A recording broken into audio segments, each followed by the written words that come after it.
Success without fulfillment is one of the greatest failures. This is our Facebook Live for May 2nd, 2017. And thank you guys so much for joining me. If you're interested in more stuff like this, well, you can follow us on our multitude of podcasts. We put out 3 a day, and we average about anywhere from 60 to 80 podcasts a month. Now that sounds like a lot, and the reason why we do so much is because we have a running dialogue of masculinity. This is what we do. This is what I do professionally for a living, and if you know me through jiu-jitsu or the recovery scene or whatever it is, or the dating and seduction scene, I have been a coach for over 10 years working with men and pursuing excellence, and that is what we're sharing here. In any case, this Facebook Live, as titled, is Success Without Fulfillment is one of the greatest failures. And this came up on our workshop earlier this weekend. And we were just hammering it in so many different ways. And when guys get together and we pursue, the best parts of ourselves in the many different ways that we do it, whether that's through how we communicate, how we share our lives, the relationships that we have, our success, our purpose, our ambition, our bodies, unifying our bodies, minds, and our spirits in the connection of the entire world, we get into dialogues about what it means to be a man. And this is what we want to share with you, and this is why we produce so many different podcasts. The pursuit in excellence of humanity, not just for being a man. I mean, I am a men's coach, and it usually revolves around that. Ties so much into giving meaning to our actions. And so many people do this in our world. What do we chase? We chase so often our pain. We chase so often our insecurity. We chase what it is that we want and that we desire because we don't have. And when we do that, so often in this day and age, it's so easy to find the many different areas of being successful in our lives, that we find success when it comes down to money, maybe our image, maybe what looks good. And when you become all of the things that society says is good and is supposed to make you happy, but you haven't worked on yourself, you have set yourself up for a collapse. And that's one of the craziest things. Whenever I describe to people what I do for a living, and that I've only done this for 11 years, that I've only, built actually a really great life out of being a coach, they're like, wow, I can't believe there's a need for it. And the market is huge. There's so many different coaches doing good things. And part of the reason for that is that, geez, man, there are so many people living life and not feeling like they're fulfilled. And I want to actually bring this up too, because this brings up the counter to it. To every little piece of advice, every little bit of philosophy, especially that we promote here, because we work so much, within our men's groups and so on, 7 days a week, minimum. I mean, geez, this last weekend I think I worked 35 hours in 3 days, right? Actually, more than that. But, gosh, man, every day minimum for the last 10 years, I've put at least 2 hours into working with my groups. But one of the things that we talk about are a lot of the counters. To each little piece of advice, there's the opposite of it. And when we say things like, man, if you have success without fulfillment, it's one of the biggest failures, then we search for fulfillment without success. See, there's nothing wrong with success. There's nothing wrong with getting things that you want. That doesn't mean that you need to be greedy. There's a reason why, for so many religions and so many different types of philosophy, that there are some things that when you pursue too much or when you get too involved with your ambition, that man, you can get way too ahead of yourself. You can screw things up. But see, these all come from us, not coming from experience and working towards things. Because when we examine things like ambition or purpose or getting things or having things or building up a life that we can be proud of, and we actually talk with men that have developed that, we can start actually getting to the truth and the actual benefit from it.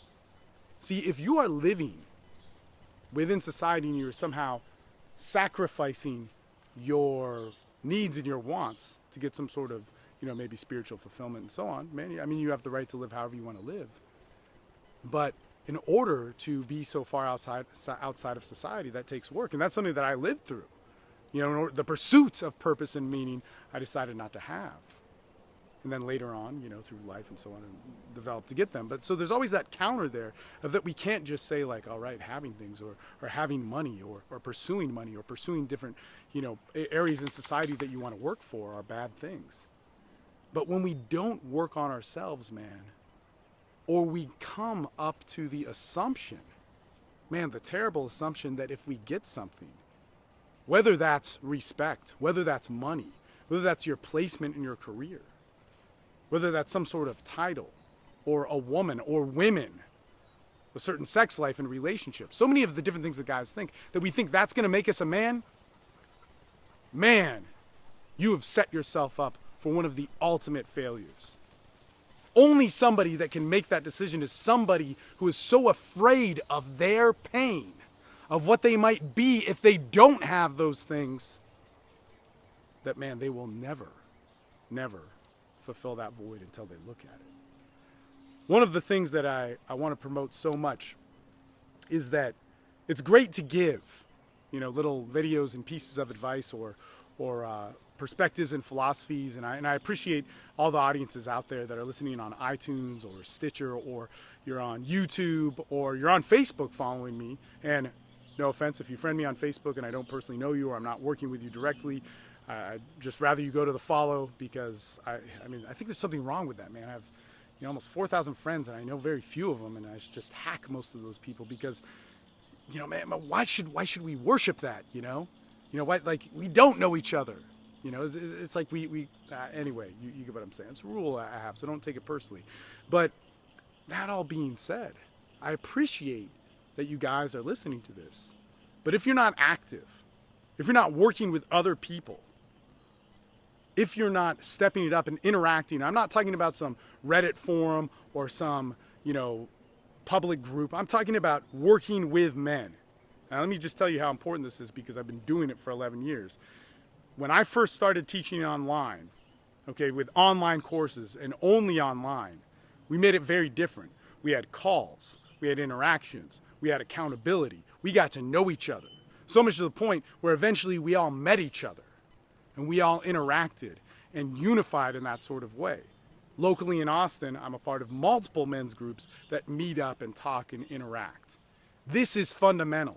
And it's also fundamental that you surround yourself with good people. That doesn't mean that you need to shit on everybody else. They always say that you're the sum of your 5 closest friends. Man, I hate that shit. But I will say that if you're a white belt, you're never going to become a black belt hanging out with other white belts.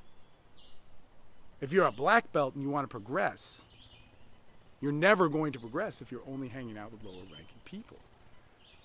But the most important thing is that there's a value that we learn from seeing people above us. There's a value that we learn from people seeing where we're at, and there's a value that we have and that we get where we have interaction with people that are just starting out below us.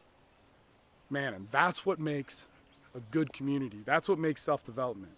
Man, I appreciate you guys listening, but if you're only listening, if you're only watching, if you're only just sitting there and feeling good for 5 or 10 minutes, or shit talking online or whatever it is you do, man, you are setting yourself up to not just have a mediocre life, but to have a shitty life where you're always thinking something could be better, or having an opinion about hating on somebody in order to get wherever it's going.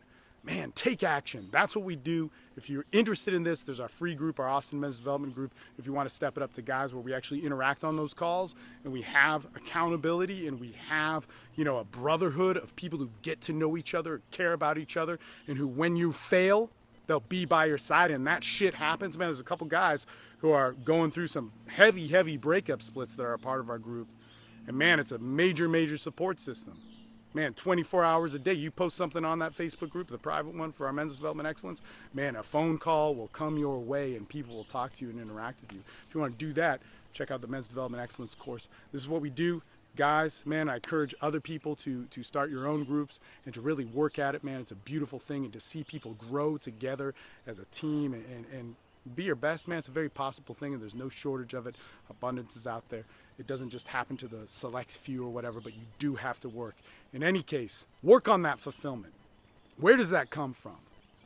Don't just chase the things that society says that are good, or your pain or your insecurity that you haven't looked at of feeling left out, and the solution is having a bunch of money or having a bunch of women. Man, all that stuff is great, but it's only great when you have your shit together. Build your foundation, step it up. That's a part of owning your life. We'll talk to you guys soon. Thank you so much for listening, and ciao. Have a great Tuesday.